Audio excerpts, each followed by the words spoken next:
Hello dear friends, welcome to Exampur. नमस्कार, good morning, good afternoon, good evening. जब जब जो बच्चा देख रहा है उसको उस हिसाब से विशेष।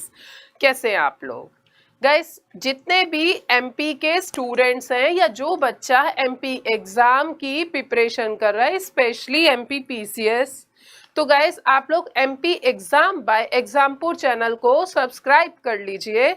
और इसी के साथ साथ हम लोगों की जो क्लासेस होती हैं मंडे से लेके फ्राइडे तक रेगुलर पॉलिटी की क्लास होती है मेरी उपासना सरीन की सुबह 10 बजे, और सैटरडे को मैराथन क्लासेस होती है। इसके अलावा आप लोगों को संडे को मेंस प्रैक्टिस वगैरह भी करवाया जाएगा, जिसमें आप लोग प्रीलिम्स के साथ साथ मेंस के क्वेश्चंस को भी प्रैक्टिस अच्छे से करें। ठीक है, तो गाइस ये जो सेशन है, ये जो शॉर्ट आप क्लास देख रहे हैं या आप कह सकते हैं शॉर्ट वीडियो देख रहे हैं, this video dedicated for the MP exam, MP PCS exam, that is for the mains questions. ठीक है, तो अब हम देखते हैं। सबसे पहले जैसे फॉर एग्जांपल आपको पता है एमपी का एग्जाम पैटर्न क्या है। ठीक है, आई होप आपको एमपी का एग्जाम पैटर्न पता होगा। तो गाइस सबसे पहले तो जैसे मान लीजिए आपका क्वेश्चन पूछा गया है, आपको कोई से भी 15 क्वेश्चन करने हैं। ठीक है, सबसे पहला खंड में 15 क्वेश्चन करने हैं जो 1 या 2 लाइन के होते हैं। ठीक है, मतलब आपको 15 क्वेश्चन करने हैं, 1 या 2 लाइन में ही आंसर देना है। पहले वाले खंड की, ये खंड पहले की बात हो रही है जिसमें आपको 15 क्वेश्चन करने होते हैं। ठीक है, और 3 मार्क्स का एक क्वेश्चन होता है, 3 मार्क्स का होता है, जिसका जवाब आपको 2 लाइंस के अंदर देना होता है। अब मैं आपको इसमें कुछ क्वेश्चन देख के बता देती हूँ कि आपको इसमें आंसर किस तरीके से अटेंड करना है। जैसे क्वेश्चन है, which article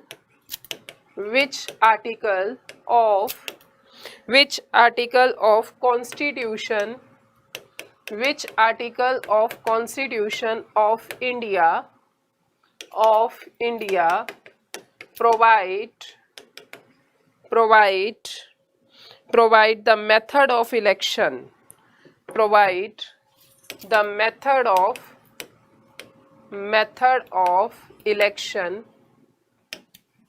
and election college. ठीक है, इस क्वेश्चन को मैं हिंदी में बोल देती हूँ। वो कौन सा अनुच्छेद है जो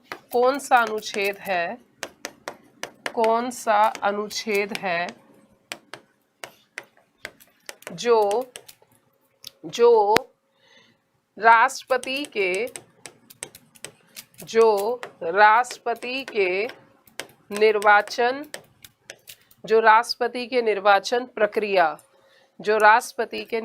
प्रक्रिया व निर्वाचन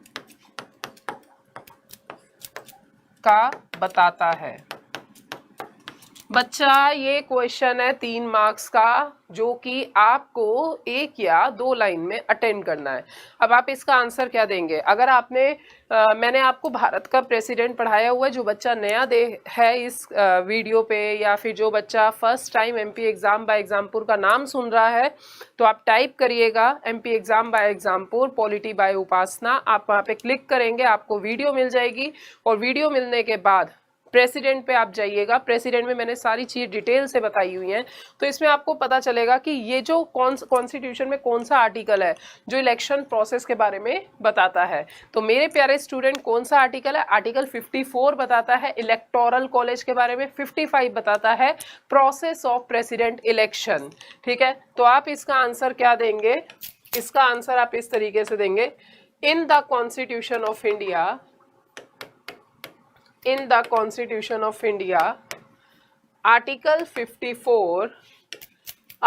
54 is electoral college. Electoral college का मतलब क्या होता है? That who will be taken part in the election of president. राष्ट्रपति के इलेक्शन में कौन कौन पार्टिसिपेट करेगा? जैसे आपको पता है लोकसभा पार्टिसिपेट करती है, राज्यसभा करती है, और विधानसभा के इलेक्टेड मेंबर, निर्वाचित सदस्य, नॉमिनेटेड मेंबर नहीं करते हैं। दिल्ली, पुडुचेरी और अब जम्मू कश्मीर पार्टिसिपेट करेगी। और आर्टिकल 55 ये क्या कहता है? Process of election, process of president election, ठीक है, प्रोसेस ऑफ प्रेसिडेंट इलेक्शन। इस तरीके से बच्चा आपको जवाब देना है। तो भारत के अनुच्छेद में आर्टिकल 54 क्या है? इलेक्टोरल कॉलेज है। 55 क्या कहता है? प्रेसिडेंट इलेक्शन की बात करता है, ठीक है। तो ये आपका हो गया एक क्वेश्चन। अच्छा, इसके अलावा दूसरा क्वेश्चन कहता है, जैसे आपके पेपर में एक क्वेश्चन आया हुआ है, मैं बता देती हूँ, आप लोग आंसर प्रैक्टिस करिएगा। इसके अलावा मैं कुछ अदर वीडियोस भी लेकर आऊँगी जिसमें मैं आपको क्वेश्चन प्रैक्टिस करा दूंगी, बट स्टिल मैं आपको एक क्वेश्चन और प्रैक्टिस करा देती हूँ, क्वेश्चन नंबर दूसरा, जिससे आपको एक कॉन्फिडेंस मिल जाए, ठीक है। जैसे एक क्वेश्चन देख लेते हैं हम लोग, ओके। हाँ, what do you mean by What do you, ये मैंने एमपी का ही पेपर खोला हुआ है, वहीं से ही आपको डायरेक्ट क्वेश्चन दे रही हूँ। What do you mean by original jurisdiction of Supreme Court? Original jurisdiction of supreme court. तो मेरे प्यारे बच्चों, यहाँ पे दो लाइनों में एग्जामिनर ये जानना चाहता है कि ओरिजिनल जुरिस्डिक्शन का मतलब क्या है। तो बच्चा, ओरिजिनल जुरिस्डिक्शन का मतलब होता है for the cases which you can directly appeal to the supreme court. वो केसेस जिनके लिए आप सीधा सुप्रीम कोर्ट में अपील कर सकते हैं, जो फेडरल नेचर के होते हैं। जैसे फॉर एग्जाम्पल केंद्र व राज्य का विवाद हो गया, राज्य का विवाद हो गया, केंद्र व कई राज्यों का विवाद हो गया, ठीक है। जिन मुद्दों के लिए सीधा सुप्रीम कोर्ट में अपील किया जाता है,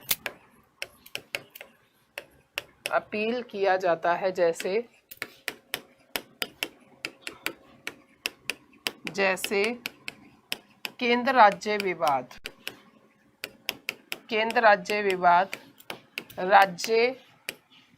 राज्य विवाद या केंद्र कई राज्य विवाद, केंद्र और संयुक्त राज्य विवाद,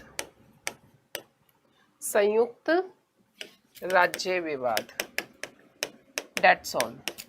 बस यही आंसर लिखना है। अब आप लोग एक चीज समझ रहे होंगे कि क्वेश्चन क्या पूछा है, आपको वही जवाब देना है। You should not be right what you know.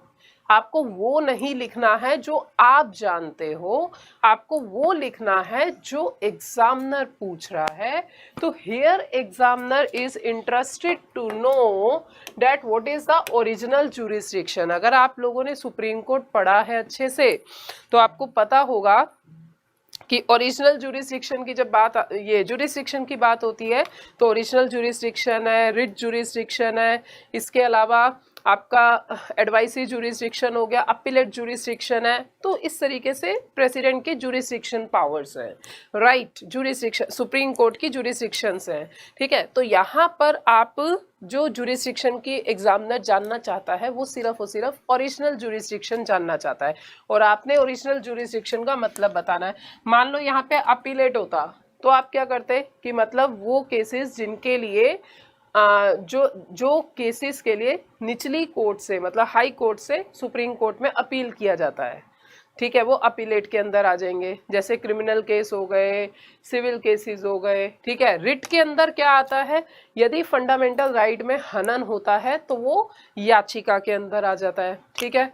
इसके अलावा आपका एडवाइसरी क्या है, जब राष्ट्रपति सुप्रीम कोर्ट से एडवाइस मांगती है तो सुप्रीम कोर्ट एडवाइस देगा बाध्य नहीं है, राष्ट्रपति एडवाइस मानेगा बाध्य नहीं है, परंतु देश की नेशनल सिक्योरिटी इंटीग्रिटी का मुद्दा उठता है तो प्रेसिडेंट एडवाइस मांगेगा और राष्ट्रपति उस एडवाइस को मानेगा, ठीक है। प्रेसिडेंट एडवाइस मांगेगा और सुप्रीम कोर्ट उस एडवाइस को पूरा करेगा, मतलब उस एडवाइस को देगा कि जो भी पर्टिकुलर चीज से रिलेटेड है, अगर नेशनल सिक्योरिटी और सॉवरेंटी से रिलेटेड अगर कोई भी मुद्दा है तो। क्लियर हो गई ये बात?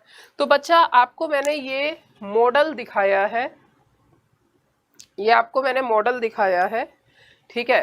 ये मॉडल है जिसमें आपको मतलब देखिए जो क्वेश्चन पूछा है यहाँ पे भी यही पूछा था कि आप ये बताइए कि मेथड ऑफ इलेक्शन और इलेक्शन कॉलेज आपको ये बताना था। तो आपने सीधा क्या किया, आर्टिकल 54 की बात करी, आर्टिकल 55 की बात करी। पर जब आप पढ़ेंगे तो आप इस तरीके से पढ़िएगा। आर्टिकल 52 क्या कहता है, भारत में एक राष्ट्रपति होना चाहिए। आर्टिकल 53 क्या कहता है, राष्ट्रपति कार्यपालिका का अध्यक्ष है, president is the head of union executive. Article 54 क्या कहता है, इलेक्शन ऑफ प्रेसिडेंट। आर्टिकल 55 क्या कहता है, प्रोसेस ऑफ इलेक्शन। इस तरीके से पूरा रिवाइज कर लेना। तो मतलब आंसर आपको ऐसे ही देना है। अब इसमें आपने टू द पॉइंट बात कही है, आपको 3 नंबर मिल जाएंगे, ठीक है। तो एक बार आप लोग इसका स्क्रीनशॉट ले लीजिए, कोई भी डाउट है तो पूछ सकते हैं।